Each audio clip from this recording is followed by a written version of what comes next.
Come on, Jay!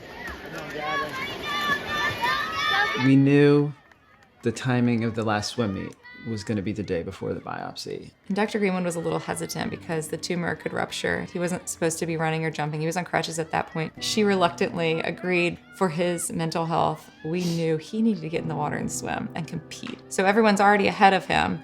He dives in off the side. He catches up to them. He won the race. He won the whole race. It was just magical. I had equal amounts of fear and anxiety watching him and praying to God that this was not his last swimming.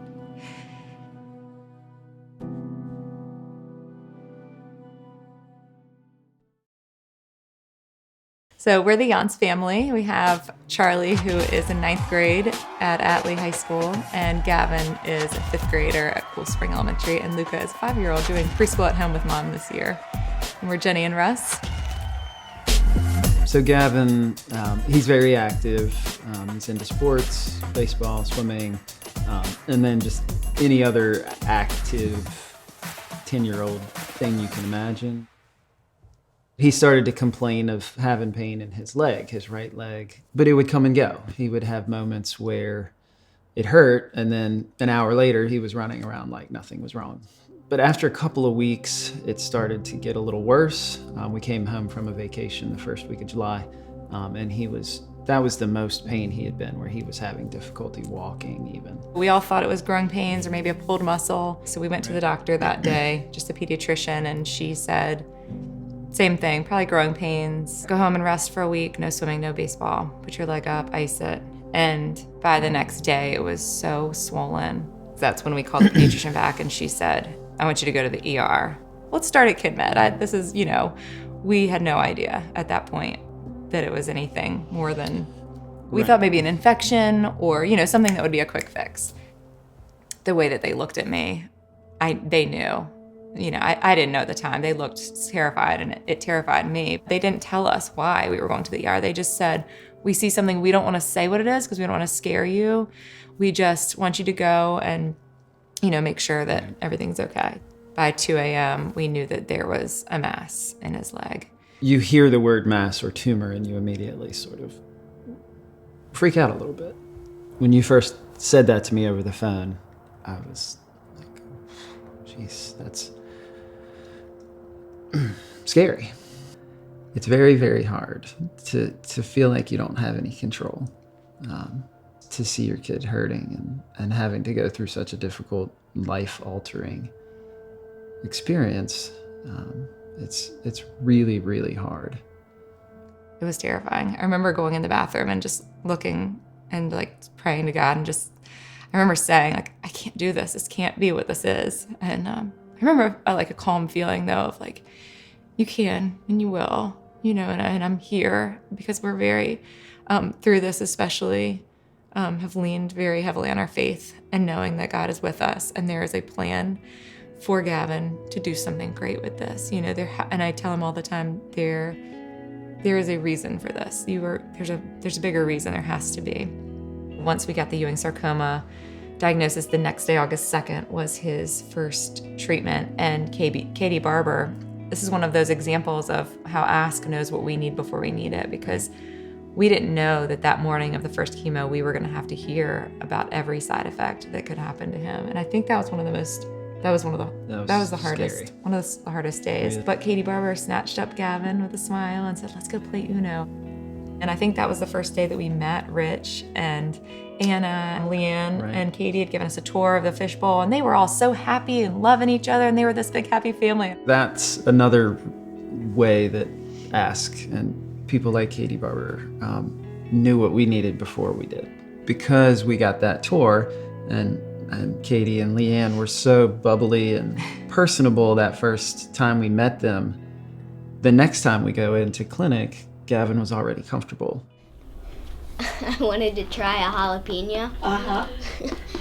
Probably not the best idea when you're in. Probably. My dad said the seeds are what makes it spicy, so he picked one out with 2 seeds, and did it light you up? Yeah. Did you have tears? Now we go to battle.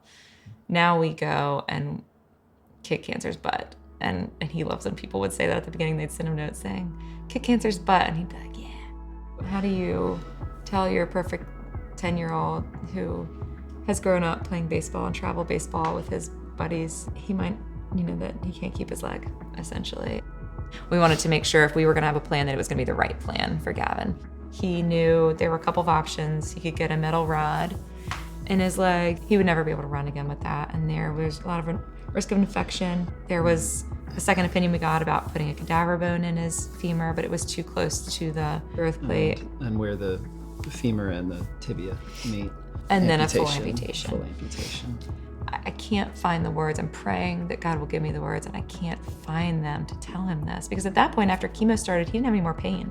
So it almost made it harder. To him, chemo's working. Yeah, the I'm not pain in was pain. Why would I have to take my leg? Every instinct he had is, I'm pain-free. I should be able to take off running and go do what I want, climb trees and jump around. Knew that that was gonna get him back running and playing with his friends, so let's do it, and he knew that he had to have a surgery. And so if that was an option that gave him his life back, then that was.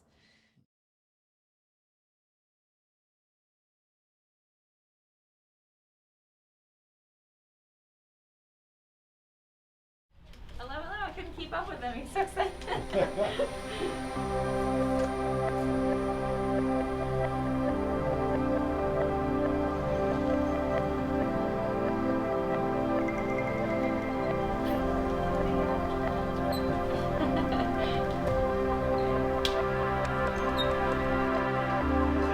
They've always known what we needed before we knew what we needed, and what was gonna happen before we knew what was gonna happen, because this isn't the world we live in. We didn't know how we were gonna make ends meet, to be honest, with 3 kids.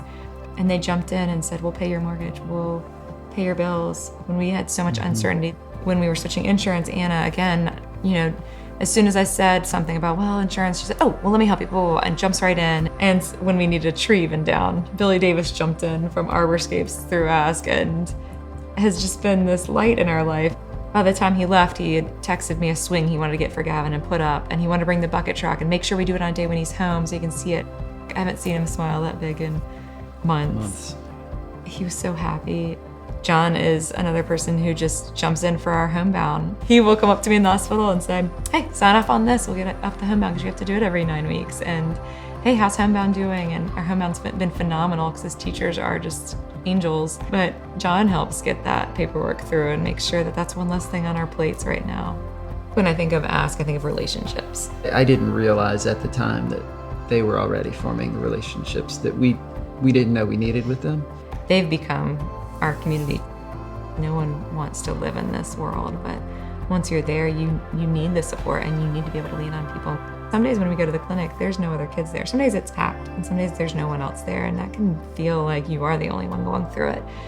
But there's power in knowing that you're not the only one and that you're not alone, and that's what Ask gives him. Changes who you are. We're all gonna be different people because of it. But I think we'll be better. I think that we'll be stronger as a family and stronger in our community, and we'll be able to give back to our community because of the way that they've given to us. He deserves everything. He deserves everything, and that's what we want to give him.